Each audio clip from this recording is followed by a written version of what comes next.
Posso olhar? Só um comentário, né? Eu queria que vocês esquecessem tudo que o grupo falou anteriormente, que é tudo heresia. Principalmente o que ele falou, né? Contar, se vai pro YouTube. A parte da gente é sobre a revelação especial, que a gente só vai recapitular, a gente acaba de ouvir, né? Mas a gente tem uma base. Porque como o Emílio falou, a revelação especial ela tem uma interligação com a revelação geral, né? São interligados. Então é interessante a gente dar uma recapitulação. Que a revelação geral, como a gente viu, ela tem a finalidade de demonstrar a grandeza de Deus a partir da sua criação, né? E o ser humano entender que existe um ser divino, né? Criador de todas as coisas. Resumidamente falando. Mas o ser humano, por causa do pecado, ele não tem a capacidade por si só de compreender a grandeza de Deus. Né? O ser humano por si só, na verdade, se achegar a Deus de maneira que ele possa ser redimido. Porque como a gente viu, o conhecimento de Cristo, né? Da obra redentora de Cristo, da remissão, que vem da parte de Deus, do Espírito Santo, a revelação geral ela não tem essa finalidade. Não quer dizer que ela é insuficiente, né? Tipo, ela é completamente suficiente para aquilo que ela foi criada. É tipo uma bola de futebol. Se você botar ela no chão e esperar que ela voe, ela não vai voar só voe. Ela voe, ela não vai voar por si só, né? Porque a finalidade dela não é aquilo. Então é a mesma coisa com a revelação geral. Ela é autossuficiente, sim, ela é completa por si só naquilo que ela foi destinada para ser revelada. Então, no caso, é a grandeza de Deus e a sua criação. Esse é a Deus através da sua criação. E a revelação especial ela vem para complementar a revelação geral. Que basicamente é a forma que Deus se torna conhecido aos homens, né? De maneira mais íntima e completa. Deixa eu ver aqui nas anotações.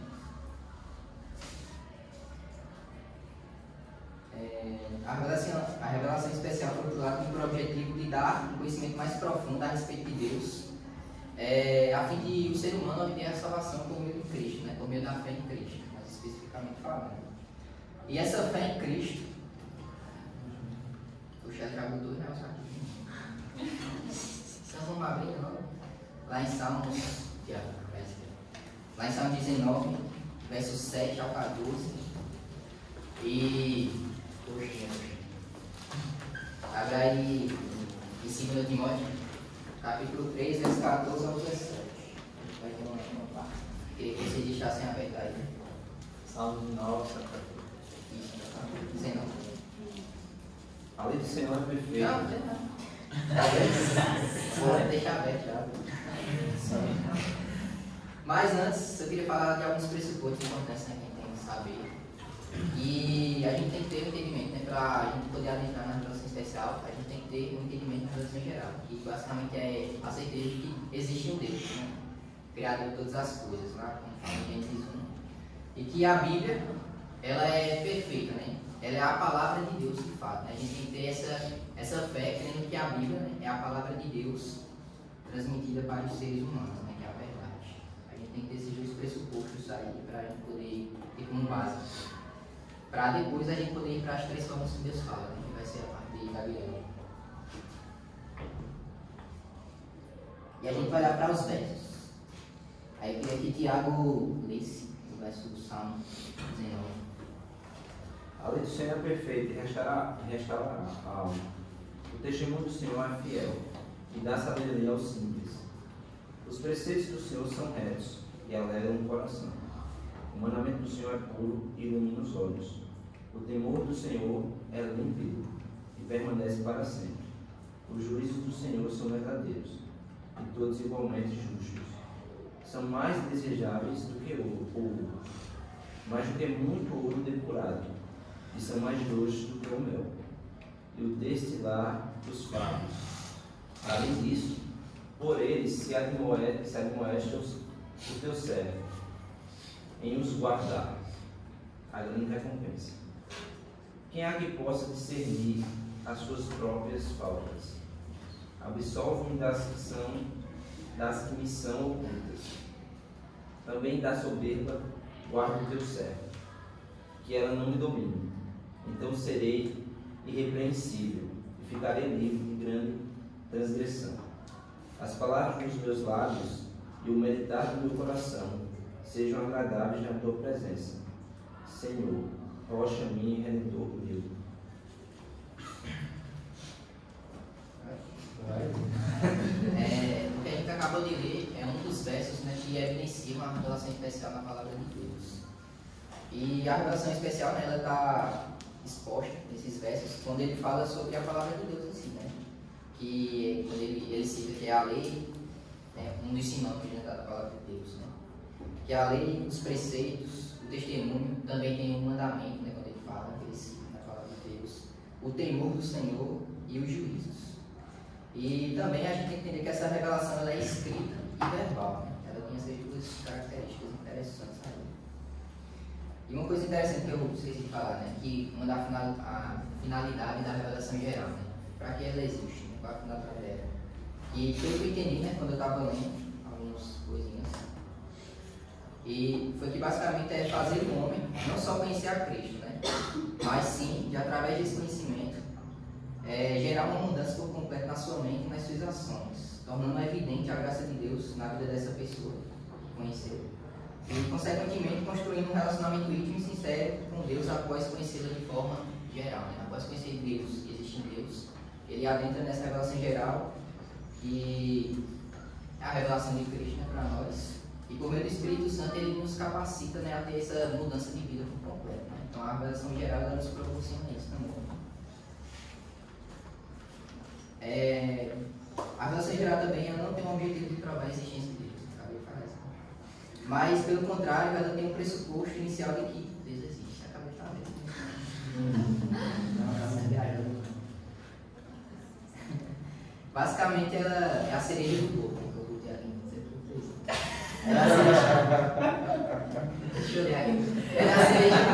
Deixa eu ler. Ela é a cereja do bolo da revelação geral. É como se a revelação geral fosse formada do bolo. E a revelação geral é aquele tapa final. Que as duas elas estão interligadas, mas nem todos têm acesso às duas, né? Todos têm acesso à revelação geral, mas nem todos têm acesso à revelação especial. Nem todos têm a capacidade de fazer o bolinho certo, né? Pois, como vimos, a segunda revelação, ela advém através de uma ação externa que vocês acham que vem de onde? Essa revelação externa, mais especificamente. Não é de Deus, né? Assim, é de Deus, mas essa ação externa, né, que ela capacita a gente para podermos ter acesso a essa relação especial. Vocês acham que vem de onde? É ponto S. Espírito Santo. Ah, ponto S ou isso? É ponto S, pô. Acaba toda vez. Ah, entendi. É ponto S. É ponto S. Ninguém entendeu, cara. É só falar Espírito Santo. É porque fica mais fácil, né? Não, mas eu Isso é como diz a voz, né? Eduardo Simões. Quem tá na sala? Tá na lista de referências. É exatamente isso que eu falei. Que a revelação especial, ela nos é revelada pela lei do Senhor. E ela entra em nossa vida através de uma ação externa, que basicamente é ponto S aí. Evita falar pelo amor de Deus. Essa afirmação, né, que a gente acabou de fazer, ela se concretiza a partir do momento que entendemos que a lei do Senhor, os preceitos revelados em sua palavra, elas são inspiradas por ele. E eu queria ler, claro, em seguida, quando eu vou sentar. Tu, porém, permanece naquilo que aprendeste, e de que foste inteirado, sabendo de que tens aprendido, e que desde a tua meninice sabes as Sagradas Escrituras, que podem fazer-te sábio para a salvação, pela fé que é em Cristo Jesus. Toda a Escritura é divinamente inspirada e proveitosa para ensinar, para repreender, corrigir, instruir em justiça, para que o homem de Deus seja perfeito e perfeitamente instruído para toda boa obra. Esses versos, no caso, ele complementa muito o que a gente está falando, né, agora.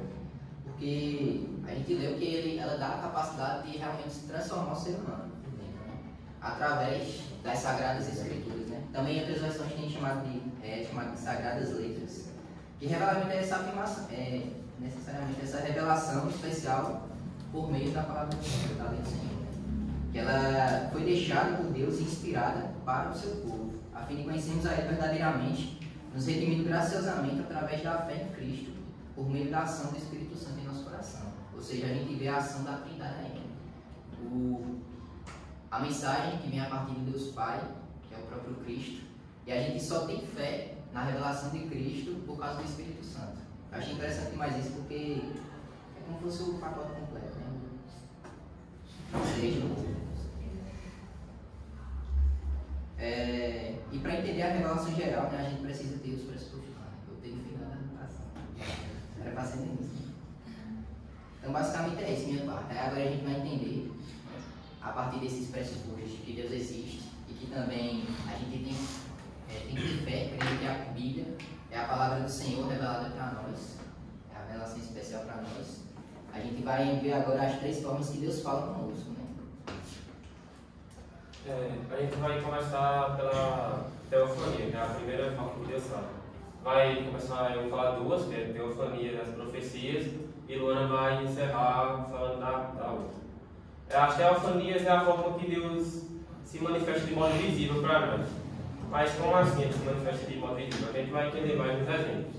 Tipo, esse modo de manifestação de Deus ele foi predominante na época de Moisés, mas tipo, nem de longe Deus mostra toda a sua glória para um humano, né, para gente como nós, nem no modo de teofania ele mostrou isso.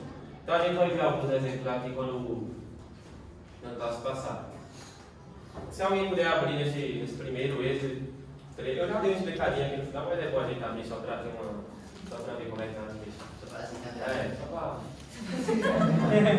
Fácil, não interessa. Gabriel todo ali, não, só pra gente abrir, acerta. Só pra você, Gabriel, abrir.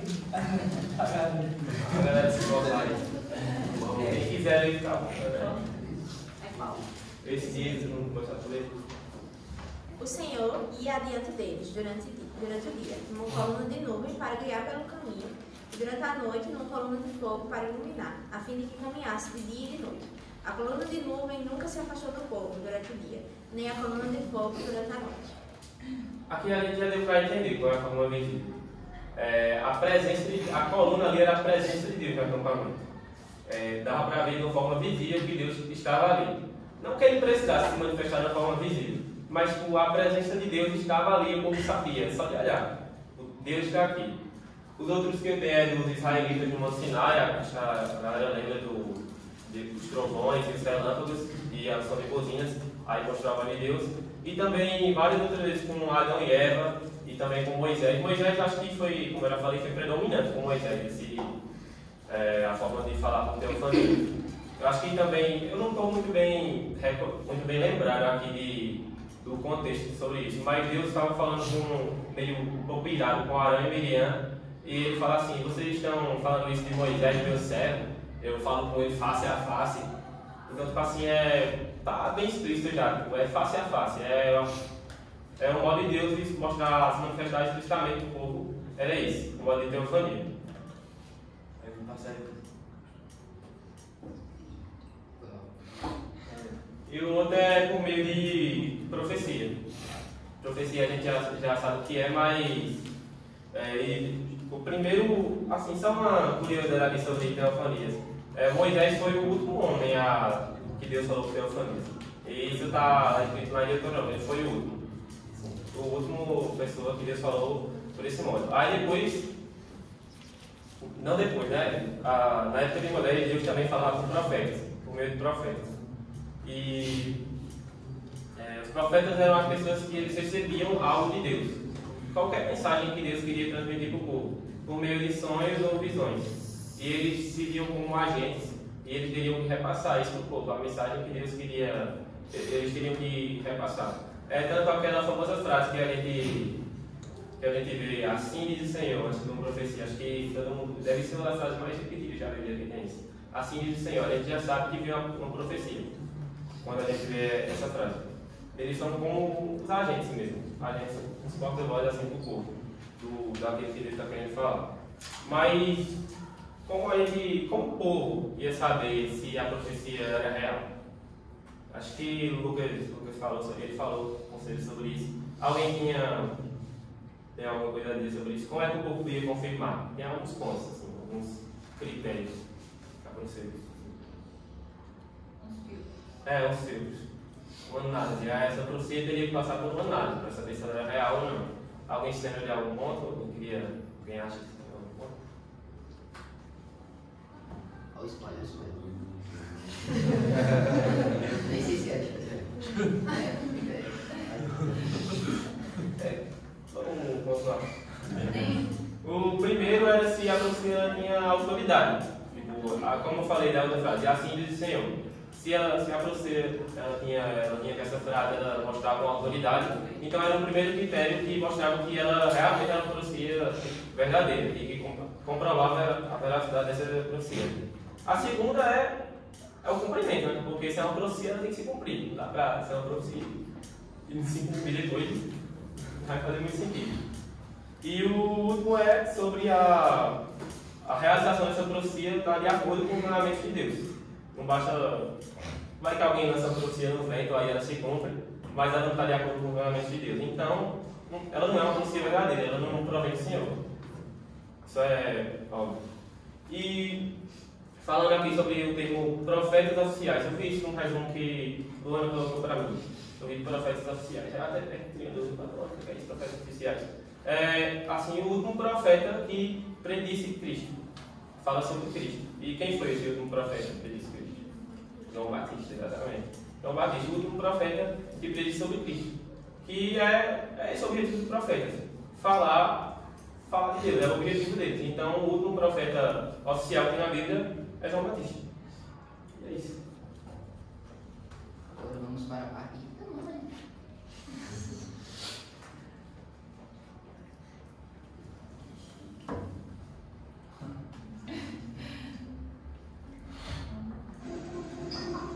Olá pessoal, graças a Deus, muito bom dia para vocês.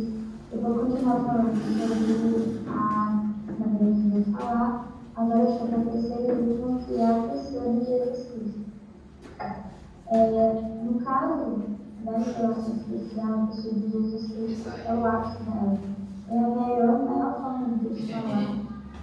E é a revelação plena do ser de Deus, pois Jesus é o próprio Deus encarnado. Que a diferença com a teofania, criação, de alguma forma, ou ele tem um contato mais direto com o ser humano. Aqui é o próprio Deus encarnado, 100% Deus e 100% homem. E a gente vê alguns textos que justificam, que foram discutidos nessa aula. Um deles é Colossenses 1, o versículo 13, mas eu vou ler do 13 ao 15, que diz assim: Ele, o Pai, nos libertou do império das trevas e nos transportou para o reino do Filho do seu amor, no qual temos a redenção e remissão dos pecados. Esta é a imagem do Deus invisível, do primogênito de toda a criação. Que a gente vê não somente o conforto do versículo que vai justificar a questão do próprio Deus encarnado como a revelação de Deus, na maneira de Deus falar por meio do próprio Filho, como esse texto ele também fala sobre a redenção e remissão dos pecados que temos em Cristo Jesus. Mas como eu falei, o ponto alto é o versículo 15, que fala que Jesus ele é o Filho de Deus e a própria imagem de Deus. Esse termo de imagem que faz a gente justificar a pessoa de Jesus Cristo como a revelação de Deus, a maneira de Deus falar. E essa palavra imagem, no comentário que tem no nosso material básico que o Lucas passou, é comentado por Augusto Nicodemos como um termo que você entende uma coisa de uma maneira épica, uma coisa assim, uma época normal, algo que não tem um valor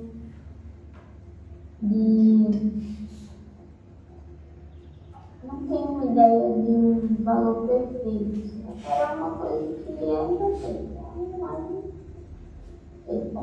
Já essa palavra no grego, que tem essa premissa que eu não sei, ela dá uma ideia de uma coisa perfeita, a imagem perfeita de Deus. Então, no caso, dando essa ideia de algo perfeito, o texto de Colossenses 1:15, ele está apontando que Jesus, ele é a imagem de Deus invisível, revelar a imagem perfeita de Deus invisível. Não é uma mera réplica, não é algo imperfeito, algo incompleto.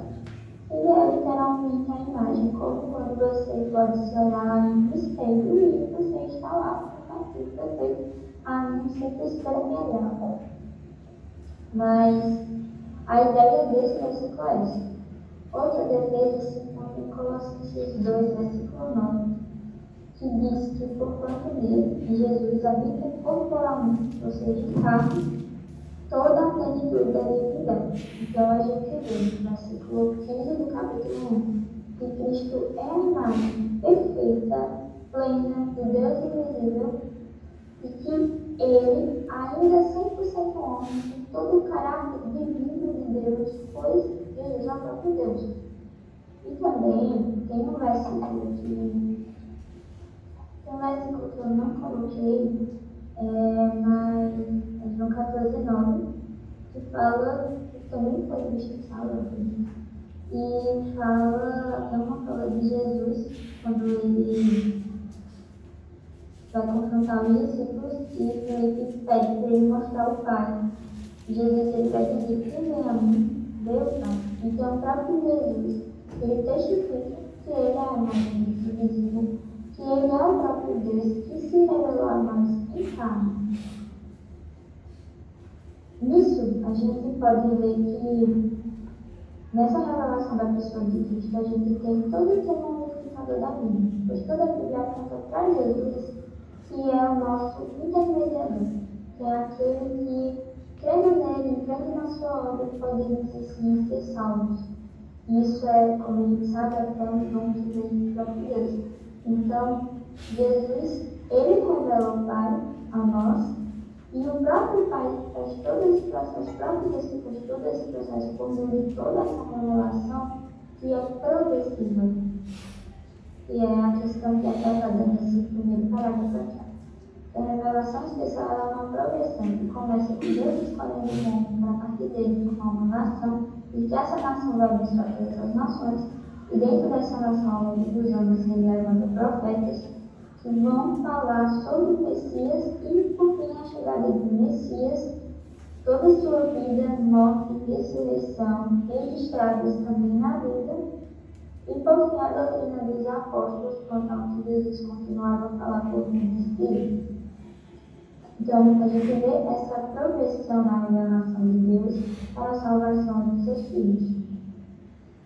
E também é importante, e é uma coisa que é enfatizada no segundo parágrafo, é sobre a humildade da pessoa de Cristo. Da segunda pessoa da Trindade que se humilhou, se esvaziou da sua glória e assumiu forma de homem para lidar com a nossa limitada compreensão, para estar ao nosso nível, e assim que a gente pudesse compreender. Antes, nós tínhamos somente o conhecimento da revelação geral, mas a revelação geral não era o suficiente para que pudéssemos conhecer de Deus, e isso não porque ela não fosse suficiente para aquilo que ela foi feita, mas porque nós, como receptores, já vimos em alguns textos, somos falhos, somos pecadores e por isso somos depravados e incapazes de fazer as coisas de Deus por nossa própria conta. Nisso tem a parte da explicação da revelação especial. E eu espero que vocês possam compreender o que eu vou falar agora, porque eu acho muito complicado. Levantar o argumento e levantar a defesa. Eu nem considero uma defesa, eu sou fazendo da minha idade. Eu aceito. Mas enfim, eu pesquisei e vi que algumas crenças delas afirmam que a Bíblia não está completa. Isso deturpa a doutrina da revelação especial. Por quê? Porque a revelação especial se baseia no conhecimento da pessoa de Cristo, como Jesus já sabe. Então, a partir do momento que a gente vê muitos textos de pessoas alegando que Cristo, ele... não Cristo, mas alegando que a Bíblia ela está incompleta, que ainda faltam coisas nela, aí isso abre margem para falsas doutrinas, para pessoas que falam de coisas como se tivesse aparições extraoficiais de Jesus, profecias, enfim, é uma bagunça. E alguns textos que eu vi que foram usados por algumas existências, enquanto no capítulo 20, no versículo 25, que diz que há, porém, ainda muitas outras coisas que Jesus fez, e todas elas fossem relatadas numa coluna, creio eu que nenhum homem inteiro caberia nos livros que são escritos. Então, a ideia desse versículo é usar de conhecimento de que Deus, Jesus, ele ainda tinha muito o que falar. Não muito o que falar, mas que havia ainda muito que registrar sobre Cristo. E esse conhecimento sobre a vida de Cristo, de Jesus histórico, ele é muito grande e ainda está muito alto. Porém, o próprio autor, João, ele viu que dá uma deixa para a gente entender que não é bem assim. Por mais que tenha muito conteúdo sobre a vida de Cristo que eles não chegaram a registrar, ele fala no capítulo 20, versículo 30 e 31 o seguinte: na verdade, que Jesus tinha com os discípulos muitos outros sinais que não estão escritos neste livro. Estes, porém, foram registrados para que crendo tenhais fé, para que creiais que é Jesus é o Cristo, o Filho de Deus, e para que crendo tenhais vida em seu nome. Ou seja, essa alegação ela dá uma ideia de que, por mais que tenha ainda realmente poucos registros do que Jesus fez em toda a sua vida, aqui na Terra,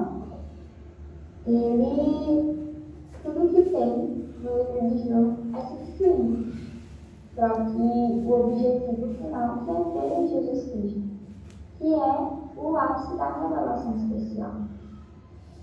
Um caso específico de deturpação da doutrina, no caso considerando isso, a gente pode levantar a questão da suficiência da Escritura. Tudo que a gente tem hoje, como conhecimento da Escritura, é suficiente para a salvação do homem, porque a revelação, aquilo que precisava ser dito, já foi falado. Então, a revelação especial está completa. E um caso mais específico é em relação à Igreja Católica. Isso aqui eu fico um pouco confuso se deveria colocar ou não, mas eu estou mais pesquisando. Porque eu acho que fere muito a questão da autoridade da Escritura. Então, seria uma das deturpações da autoridade da Escritura.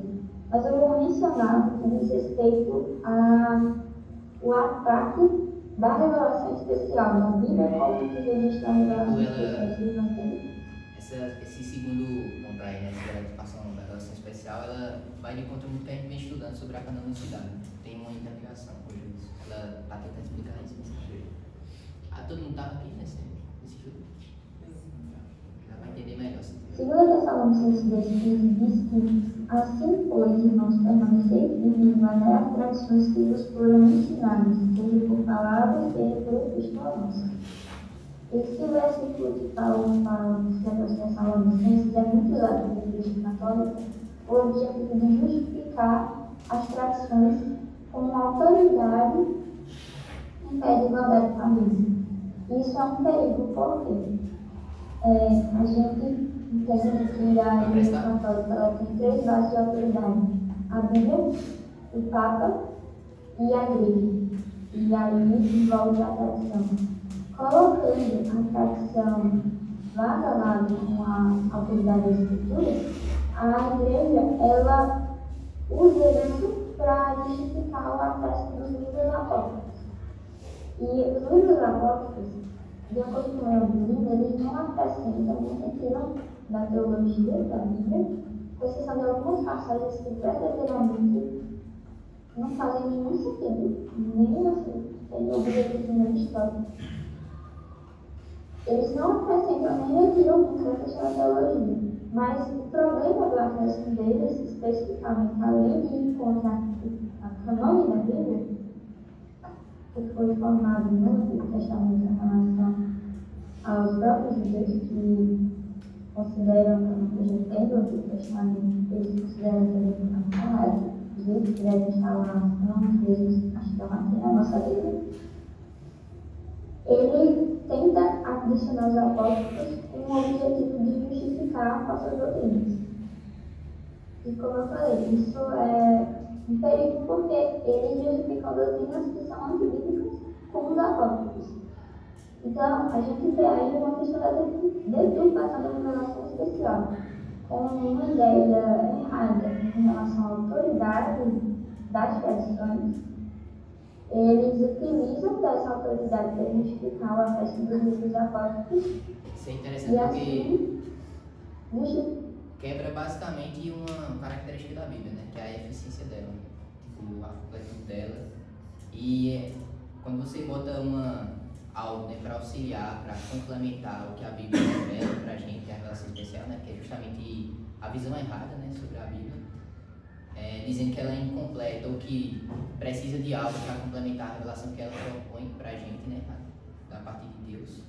É uma heresia, né? E existem hereges que afirmam que a Bíblia está incompleta ou que precisa de algum outro livro para poder dar aquele fechamento completo para a nossa revelação.